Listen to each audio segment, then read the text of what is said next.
एक सेठ सेठानी थे। उनके एक बेटा और एक बहू थे। बहू सबको भोजन करा के फिर स्वयं भोजन करती। एक दिन पड़ोसन ऐसी थी कि जो रोज पूछती कि बहू आज क्या बनाया खाया। बहू कहती ठंडो बासी। एक दिन उसके पति ने ऐसा सुनकर विचार किया कि आज तो पकवान बनाए जाए, फिर देखे कि मेरी पत्नी क्या कहती है। उसने तरह तरह के पकवान बनवाए और घर के सभी लोगों ने एक साथ बैठकर भोजन किया।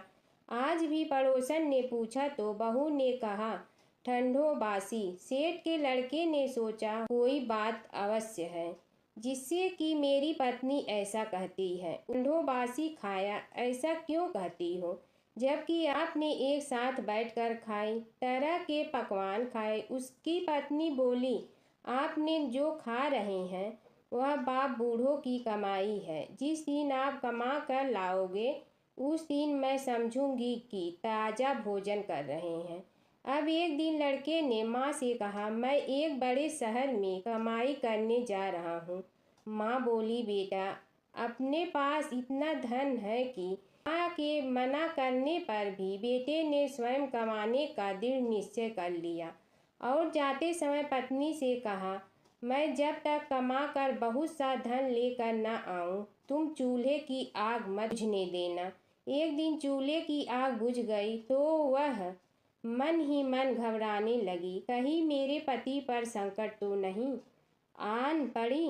जल्दी से पड़ोस में से आग लाकर चूल्हे में रख। ऐसा विचार करके पड़ोस में गई। वहां पड़ोसन चौथ माता का व्रत पूजन कर रही थी। पड़ोसन ने कहा थोड़ी देर में आकर ले जाना। बहू ने पड़ोसन से पूछा आप यह व्रत क्यों करती हैं, इससे क्या मिलता है। पड़ोसन ने कहा चौथ माता के इस व्रत को करने से अन्न धन लक्ष्मी मिले और अपनी मनोकामना पूरी हो।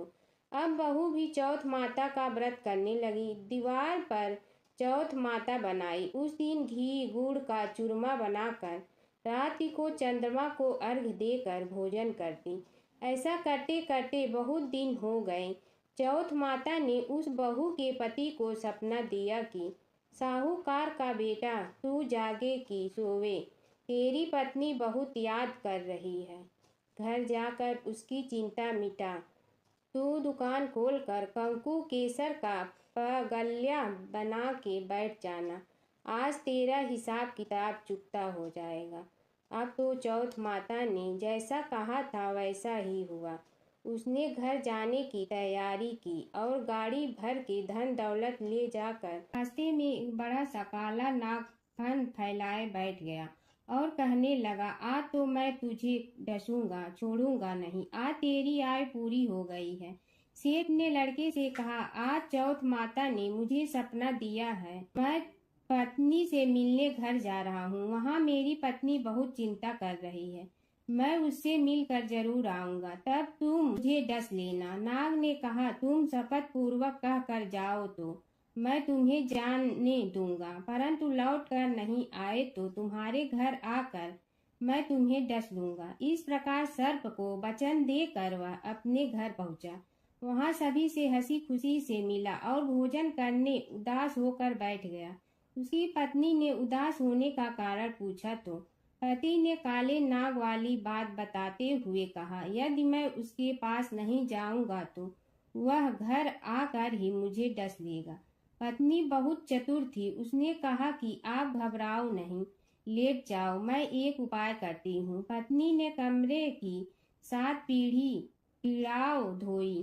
पहली पीढ़ी पर रेत, दूसरी पर इत्र, तीसरी पर गुलाल फूल, चौथी पर कंकु केसर, 5वीं पर लड्डू पेड़ा, 6ठी पर गादी गलीचा और 7वीं पीढ़ी पर दूध का कटोरा भर कर रख दी। इस प्रकार वह 7 ही पीढ़ी सजा कर बैठ गई। आधी रात होते ही नाग आकर पीढ़ी चढ़ने लगा। पहली पीढ़ी पर रेत में लौट गया और कहने लगा कि सेठ की बहू ने आराम तो बहुत दिया पर वचनों से बंध कर आया हूँ, सो डसूंगा अवश्य ही। इसी प्रकार 7 पीढ़ियों पर नाग आराम करता हुआ और कहता हुआ कि डसूंगा जरूर। कमरे में जाने ही वाला था कि चौथ माता ने विचार किया कि मैं इसे नहीं बचाऊंगी तो संसार में धर्म कर्म और व्रत पूजन को कौन मानेगा। अब तो गणेश जी, चंद्रमा जी और चौथ माता ने उसे बचाने का विचार किया। चंद्रमा जी ने उजाला किया, चौथ माता ढाल बनी और गणेश जी ने तलवार लेकर नाग को मार दिया और ढाल से ढक दिया। अब बहू भी थकी हारी सो गई। दिन उगा तो लोग बेटे से मिलने आए, परंतु बेटा बहू तो उठे ही नहीं थे। बहुत देर हो गई तो माँ उन्हें उठाने गई। माँ ने सातों पीढ़ियों पर जो कुछ देखा तो बहुत घबराई और बेटा बहू को आवाज लगाई। बेटा बहू उठे तो देखा कि एक ढाल तलवार वहां पड़ी है। अब ढाल उठाई तो वही काला नाग मरा हुआ था। बेटा बहू ने सोचा कि आज तो धर्म कर्म ही आड़े आए। जो भगवान गणेश जी और चौथ माता ने अपनी रक्षा की, हे चौथ माता, आपने जैसी सेठ के बेटे बहू की रक्षा की वैसे सबकी रक्षा करना। बोलो चौथ माता की जय। गणेश जी की कहानी। पौराणिक कथा के अनुसार एक समय की बात है, गणेश जी अपने दोनों हाथों में 2 कटोरी लेकर पृथ्वी पर भ्रमण कर रहे थे। एक कटोरी में दूध था तो वहीं दूसरे कटोरी में कच्चे चावल थे। दोनों कटोरियां काफी छोटी थीं, लिहाजा दूध और चावल बहुत ही कम थे। गणेश जी ने पृथ्वी पर कई लोगों से खीर बनाने का आग्रह किया, लेकिन सभी ने मना कर दिया, क्योंकि जरा सी मुट्ठी चावल और थोड़े से दूध से खीर बनना संभव नहीं था। तभी श्री गणेश एक बुढ़िया के दरवाजे पर पहुँचे। बूढ़ी अम्मा खीर बनाने के लिए मान गई। तब गणेश जी ने बूढ़ी अम्मा से 2 बोर लाने को कहा। अम्मा ने कारण पूछा तो गणेश जी ने कहा कि इन दोनों कटोरी में मौजूद दूध और चावल को बोर में खाली करना है, ताकि बोरा भर कर खीर बन सके, जिससे पूरा गांव इस खीर का सेवन कर सके। बूढ़ी अम्मा ये बात सुनकर चौंक गई और बोली कि यह तो संभव ही नहीं है कि जरा से दूध और चावल से बोरा भर जाए। लेकिन फिर गणेश जी के कहने पर वह 2 बोरे ले आई और उन चावल और दूध को उन बोरों में डाल दिया। इसके बाद बोरे चावल और दूध से भर गए, जिसे देख बुढ़िया हैरान रह गई। इसके बाद उन्होंने खीर बनाना शुरू किया। बूढ़ी अम्मा खीर बनाकर गांव वालों को बुलाने के लिए जाने लगी और गणेश जी से बोली कि आप स्नान कर लीजिए, मैं आपको भोग लगाकर ही गांव में खीर बांटूंगी। इसके बाद गणेश जी स्नान के लिए चले गए और दूसरी तरफ बूढ़ी अम्मा गांव वालों को बुलाने के लिए चली गई कि तभी बुढ़िया की बहू आई। बूढ़ी अम्मा की बहू गर्भवती थी, इसलिए खीर देखकर उसका मन ललच गया और उसने सबसे पहले खीर खा ली। के बाद जब गणेश जी स्नान करके आए तब तक अम्मा भी अपने घर आ चुकी थी और उन्होंने जैसे ही गणेश जी को भोग लगाने के लिए खीर निकाला, तब गणेश जी ने भोग लगाने से मना कर दिया। अम्मा ने कारण पूछा, तब उन्होंने बताया कि माई खीर का भोग तो पहले ही लग गया है। गणेश जी ने कहा, ये खीर किसी और ने नहीं बल्कि तुम्हारी बहू ने ही खाई है। यह जान अम्मा को बहुत दुख हुआ और बहू को उदास मन से देखने लगी। तब श्री गणेश ने बुढ़िया को समझाया कि खीर नवजात बालक ने खाई है। गर्भवती माँ द्वारा खीर खा लेने से भोग गणेश जी को ही लगा है, क्योंकि गर्भ में पल रहा बालक सबसे शुद्ध और पवित्र माने जाते हैं। इसके बाद बुढ़िया ने गांव के सभी लोगों को खीर खिलाई, साथ ही गणेश जी ने भी खीर खाई। कहते हैं जिस दिन यह घटना हुई उस दिन चौथ थी। यही वजह है कि चौथ के दिन एक कथा जरूर सुनी जाती है। गणेश चौथ व्रत कथा के अनुसार एक समय रावण ने स्वर्ग के सभी देवताओं को जीत लिया। वह संध्या करते हुए बाली को पीछे से जाकर पकड़ लिया। वानर राज बाली रावण को अपनी बगल काख में दबाकर किष्किंधा नगरी ले आए और अपने पुत्र अंगद को खेलने के लिए खिलौने दे दिया। अंगद रावण को खिलौने समझकर रस्सी से बांधकर इधर उधर घुमाते थे। इससे रावण को बहुत कष्ट और दुख होता है। एक दिन रावण ने दुखी मन से अपने पितामह पुलस्त्य जी को याद किया। रावण की यह दशा देखकर पुलस्त्य जी ने विचारा कि रावण की यह दशा क्यों हुई। उन्होंने मन ही मन सोचा, अभिमान हो जाने पर देव, मनुष्य व असुर सभी की यही गति होती है। पुलस्त्य ऋषि ने रावण से पूछा कि तुमने मुझे क्यों याद किया। रावण बोला, पितामह, मैं बहुत दुखी हूँ। ये नगरवासी मुझे धिक्कारते हैं और अब ही आप मेरी रक्षा करें। रावण की बात सुनकर पुलस्त्य जी बोले, रावण, तुम डरो नहीं, तुम इस बंधन से जल्द ही मुक्त हो जाओगे।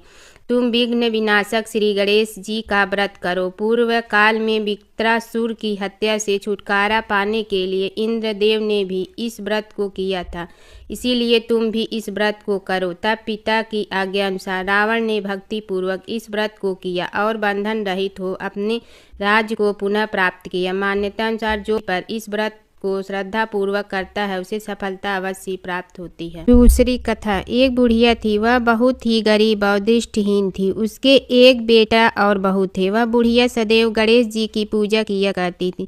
एक दिन गणेश जी प्रकट होकर उस बुढ़िया से बोले, बुढ़िया माँ, तू जो चाहे सो मांग ले। बुढ़िया बोली, मुझसे तो मांगना नहीं आता, कैसे और क्या मांगूं। तब गणेश जी बोले, अपने बहू बेटे से पूछ कर मांग ले।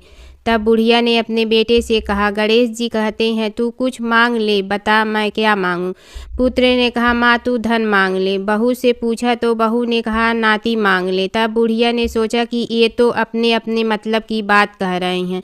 अतः उस बुढ़िया ने पड़ोसियों से पूछा तो उन्होंने कहा, बुढ़िया तू तो थोड़े दिन जिएगी, क्यों तू धन मांगे और क्यों नाती मांगे। तू तो अपनी आंखों की रोशनी मांग ले, जिससे तेरी जिंदगी आराम से कट जाए।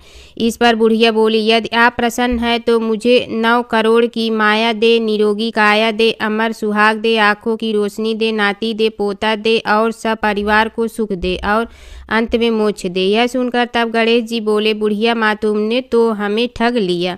फिर भी जो तूने मांगा है वचन के अनुसार सब तुझे मिलेगा। और यह कहकर गणेश जी अंतर्ध्यान हो गए। उधर बुढ़िया माँ ने जो कुछ मांगा वह सब कुछ मिल गया।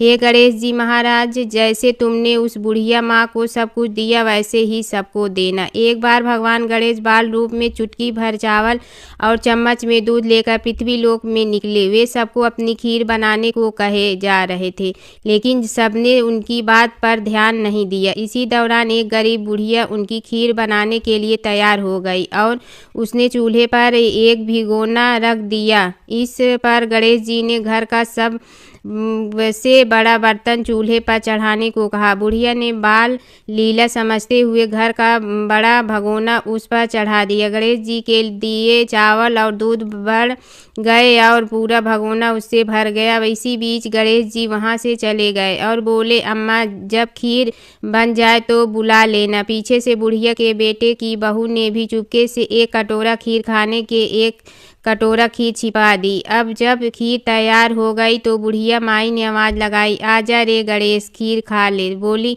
आजा रे गणेशिया खीर खा ले। तभी गणेश जी वहां पहुंच गए और बोले कि मैं तो खीर पहले ही खा लिया।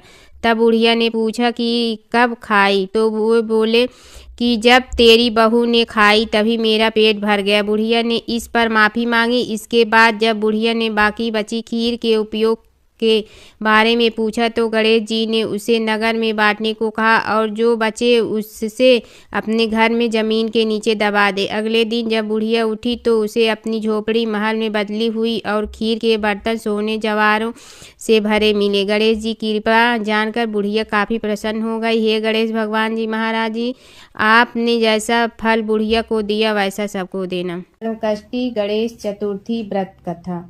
धर्मकेतु नामक ब्राह्मण की कथा। पार्वती जी ने पूछा, कृष्ण पक्ष की जो संकटा नामक चतुर्थी कही गई है उस दिन किस गणेश का किस विधि से पूजन करना चाहिए और उस दिन भोजन में क्या ग्रहण करना चाहिए। गणेश जी ने उत्तर दिया, हे माता, दिन वक्रतुंड नामक गणेश की पूजा करके भोजन में कमल गट्टे का हलवा लेना चाहिए। हे जननी, द्वापर युग में राजा युधिष्ठिर ने इस प्रश्न को पूछा था और उसके उत्तर में कुछ भगवान कृष्ण ने कहा था। मैं उसी इतिहास का वर्णन करता हूँ। आप श्रद्धा युक्त होकर सुने। श्री कृष्ण बोले, हे राजा युधिष्ठिर, इस कल्याणदात्री चतुर्थी का जिसने व्रत किया और उसे जो फल प्राप्त हुआ, मैं उसे ही कह रहा हूँ। प्राचीन काल में एक रति देव नामक प्रतापी राजा हुआ। जिस प्रकार आग तीव्र समूहों को जला डालती है, उसी प्रकार वे अपने शत्रुओं के विनाशक थे। उनकी मित्रता यम, कुबेर, इंद्रादिक देवों से थी। उन्हीं के राज्य में धर्मकेतु नामक एक श्रेष्ठ ब्राह्मण रहते थे। उनके 2 स्त्रियां थीं। एक का नाम सुशीला और दूसरी का नाम चंचला था। सुशीला नित्य ही कोई न कोई व्रत किया करती थी। फलतः उसने अपने शरीर को दुर्बल बना डाला था।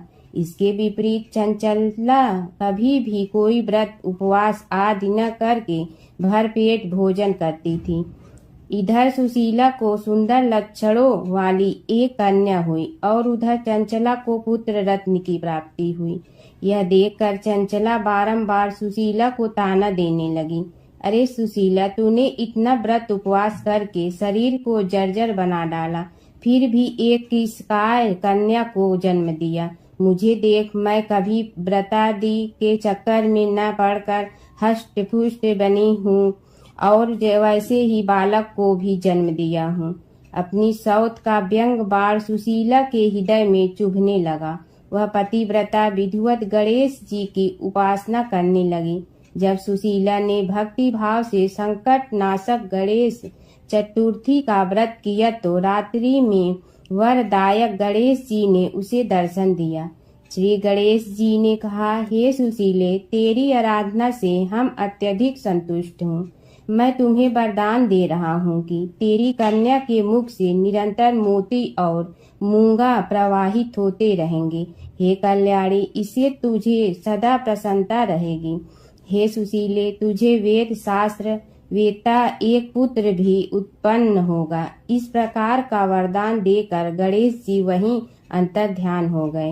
वरदान प्राप्ति के फल स्वरूप उस कन्या के मुंह से सदैव मोती और मूंगा झड़ने लगा। कुछ दिनों के बाद सुशीला को एक पुत्र उत्पन्न हुआ। तदंतर धर्मकेतु का स्वर्गवास हो गया। उसकी मृत्यु के अंतर चंचला घर का सारा धन लेकर दूसरे घर में जाकर रहने लगी, परंतु सुशीला पति गृह में रहकर ही पुत्र और पुत्री का पालन पोषण करने लगी। उस कन्या के मुंह से मोती मूंगा गिरने के फलस्वरूप सुशीला के पास अल्प समय में ही बहुत सा धन एकत्रित हो गया। इस कारण चंचला उसे ईर्ष्या करने लगी। एक दिन हत्या करने के उद्देश्य से चंचला ने सुशीला की कन्या को कुएं में ढकेल दिया। उस कुएं में गणेश जी ने उसकी रक्षा की और वह बालिका सकुशल अपनी माता के पास लौट आई। उस बालिका की जीवित देखकर चंचला का मन उद्विग्न हो उठा। वह सोचने लगी कि जिसकी रक्षा ईश्वर करता है, उसे कौन मार सकता है। इधर सुशीला अपनी पुत्री को पुनः प्राप्त कर प्रसन्न हो गई। पुत्री को छाती से लगाकर उसने कहा, श्री गणेश जी ने तुझे पुनः जीवन दिया है। अनाथों के नाथ गणेश जी ही हैं। चंचला आकर उसके पैरों में नतमस्तक हुई। उसे देखकर सुशीला के आश्चर्य का ठिकाना न रहा। चंचला हाथ जोड़कर कहने लगी, हे बहन सुशीला, मैं बहुत ही पापीन और दुष्ट हूँ। आप मेरे अपराधों को क्षमा कीजिए। आप दयावती हैं। आपने दोनों कुलों का उद्धार कर दिया। जिसका रक्षक देवता होता है, उसका मानव क्या बिगाड़ सकता। जो लोग संतों एवं सत्पुरुषों का दोष देखते हैं, वे अपनी करनी से स्वयं नाश हो प्राप्त होते हैं। इसके बाद चंचला ने भी उस कष्ट निवारक पुण्यदायक संकट नाशक गणेश जी के व्रत को किया। श्री गणेश जी के अनुग्रह से परस्पर उन दोनों में प्रेम भाव स्थापित हो गया। जिस पर गणेश जी की कृपा होती है, उसके शत्रु भी मित्र बन जाते हैं। सुशीला के द्वारा संकट नाहक गणेश चतुर्थी व्रत किए जाने के कारण ही उसकी सौत चंचला का हृदय परिवर्तन हो गया। श्री गणेश जी कहते हैं कि हे देवी, पूर्व काल का पूरा वृतांत आपको सुना दिया। इस लोक में इससे श्रेष्ठ विघ्न विनाशक कोई दूसरा व्रत नहीं है। श्री कृष्ण जी कहते हैं कि हे धर्मराज, आप भी विधि पूर्वक गणेश जी का व्रत कीजिए। इसके करने से आपके शत्रुओं का नाश होगा तथा अष्ट सिद्धियों और नौ निधियों आपके सामने करबद्ध होकर खड़ी रहेंगी। हे धर्मपरायण युधिष्ठिर, आप अपने भाइयों, धर्मपत्नी और माता के सहित इस व्रत को कीजिए। इससे थोड़े समय में ही आप अपने राज्य को प्राप्त कर लेंगे। दूसरी कथा। एक समय की बात है कि विष्णु भगवान का विवाह लक्ष्मी जी के साथ निश्चित हो गया। विवाह की तैयारी होने लगी। सभी देवताओं को निमंत्रण भेजे गए, परंतु गणेश जी को निमंत्रण नहीं दिया। कारण जो भी रहा हो, अब भगवान विष्णु की बारात जाने का समय आ गया। सभी देवता अपनी पत्नियों के साथ विवाह समारोह में आए। उन सब ने देखा कि गणेश जी कहीं दिखाई नहीं दे रहे हैं। तब वे आपस में चर्चा करने लगे कि क्या गणेश जी को कोई न्योता नहीं दिया है या स्वयं गणेश जी ही नहीं आए हैं। सभी को इस बात पर आश्चर्य होने लगा। तभी सब ने विचार किया कि विष्णु भगवान से ही इसका कारण पूछा जाए। विष्णु भगवान से पूछने पर उन्होंने कहा कि हमने गणेश जी के पिता भोलेनाथ महादेव को न्योता भेजा है। यदि गणेश जी अपने पिता के साथ आना चाहते हैं तो आ जाते। अलग से न्योता देने की कोई आवश्यकता भी नहीं थी। दूसरी बात यह है कि उनको 1.25 मन मूंग, 1.25 मन चावल, 1.25 मन घी और 1.25 मन लड्डू का भोजन दिन भर में चाहिए। यदि गणेश जी नहीं आएंगे तो कोई बात नहीं, दूसरे के घर जाकर इतना सारा खाना पीना अच्छा भी नहीं लगता। इतनी वार्ता कर ही रहे थे कि किसी एक ने सुझाव दिया, यदि गणेश जी आ भी जाए तो उनके द्वारपाल बनाकर बैठा देंगे कि आप घर की याद रखना। आप तो चूहे पर बैठकर धीरे धीरे चलोगे तो बारात से बहुत पीछे रह जाओगे। यह सुझाव भी सबको पसंद आ गया तो विष्णु भगवान ने भी अपनी सहमति दे दी। होना क्या था कि इतने में गणेश जी वहां आ पहुंचे और उन्हें समझा बुझाकर घर की रखवाली करने बैठा दिया गया। बारात चल रही थी, तब नारद जी ने देखा कि गणेश जी तो दरवाजे पर ही बैठे हुए हैं। तो वे गणेश जी के पास गए और रुकने का कारण पूछा। गणेश जी कहने लगे कि विष्णु भगवान ने मेरा बहुत अपमान किया है। नारद जी ने कहने लगे कि अपनी मूसक देना को आगे भेज दे तो वह रास्ता खोद देगी, जिससे उनके वाहन धरती में धंस जाएंगे। तब आपको सम्मान पूर्वक बुलाना पड़ेगा।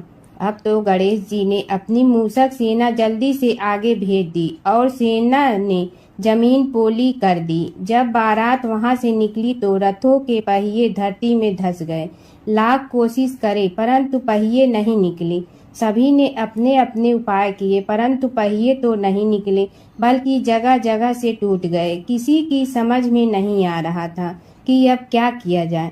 तब तो नारद जी ने कहा, आप लोगों ने गणेश जी का अपमान करके अच्छा नहीं किया। यदि उन्हें मना कर लाया जाए तो आपका कार्य सिद्ध हो सकता है और यह संकट टल सकता है। शंकर भगवान ने अपने दूत नंदी को भेजा और वे गणेश जी को लेकर आए। गणेश जी का आदर सम्मान के साथ पूजन किया। तब कहीं रथ के पहिए निकले। अब रथ के पहिए निकल के परंतु टूट फूट गए तो उन्हें सुधारे गए। पास के खेत में खाती काम कर रहा था, उसे बुलाया गया। खाती अपना कार्य करने के पहले श्री गणेशाय नमः कहकर गणेश जी की वंदना मन ही मन करने लगा। देखते ही देखते खाती ने सभी पहियों को ठीक कर दिया। तब खाती कहने लगा कि हे देवताओं, आपने सर्वप्रथम गणेश जी को नहीं मनाया होगा और न ही उनकी पूजन की होगी, इसीलिए तो आपके साथ यह संकट आया है। हम तो मूर्ख अज्ञानी हैं, फिर भी पहले गणेश जी को पूजते हैं, उनका ध्यान करते हैं। आप लोग तो देवतागण हैं, फिर भी आप गणेश जी को कैसे भूल गए। अब आप लोग भगवान श्री गणेश जी की जय बोल कर जाएं तो आपके सब काम बन जाएंगे और संकट कट जाएंगे। ऐसा कहते हुए बारात वहां से चल दी और विष्णु भगवान को लक्ष्मी जी के साथ विवाह संपन्न करा के सभी सकुशल घर लौट आए। हे गणेश जी महाराज, आपने विष्णु को जैसे कारज सारियो ऐसे कारज सबको सिद्ध कर जो। बोलो गजानन भगवान की जय।